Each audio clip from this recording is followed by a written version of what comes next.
Hello အားလုံးပဲမင်္ဂလာပါဒီနေ့ရီရိုမိသားစုစုံနေရှိရနေ့ရက်လေးမှာဝတ်သားတို့ထုံနဲ့ကြာစံကြော်လေးလှူစားဖြစ်တာလေးကိုရိုက်ပြထားတာဖြစ်ပါတယ်ရှင်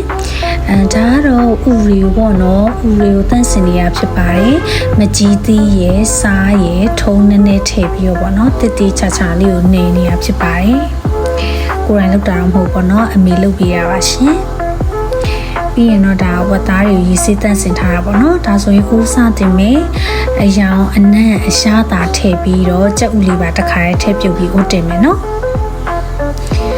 အခုလိုပုတ်ပတ်ဆိုတဲ့အနေထားရောက်ပြီဆိုလို့ရှိရင်တော့ကြော်ထားတဲ့ပဲပြားလေးကိုထည့်ပြီးတော့ထပ်ပြုတ်ပြီးပါအောင်မယ်ရှင်အနံ့တော့တော်တော်လေးမှုေးတယ်ရီတို့မိသားဆိုတာကြာအဖေကလေ20ကျော်ကြာတယ်ပေါ့နော်ရီမမွေးခင်တည်းကဝတ်သားတို့ထိုးကိုပြုတ်ပြီးတော့ရောင်းပြီးတော့ဒါရှာကျွေးလာတာပေါ့နော်သားသမီး9ယောက်ကိုအဲ့တော့ဝတ်သားတို့ထိုးနဲ့ပတ်တိုင်တော့ပိုင်နေရှင်ကဲဒါဆိုလို့ရှိရင်တော့ရီရဲ့ခဲအိုကလှီးပေးနေတာဖြစ်ပါတယ်ကြာစံကြော်လဲပါတယ်ခောက်ဆွဲကြော်လဲပါတယ်အချင်းလဲ share ပဲရှင်ဒါကတော့ဝတ်သားမစားတဲ့တွေအတွက်ခောက်ဆွဲကိုချက်သားလေးနဲ့ကြော်ထားတာဖြစ်ပါတယ်ရှင်ကဲတော်တော်လေးကိုစုံစုံလင်းလင်းဖြစ်ပြီးတူမရည်နဲ့အတူတူစားလိုက်ပါအောင်မယ်ရှင်အဆုံးထိကြည့်ပေးရဲ့တဦးတယောက်ချင်းစီတိုင်းကိုကျေးဇူးတင်ပါတယ်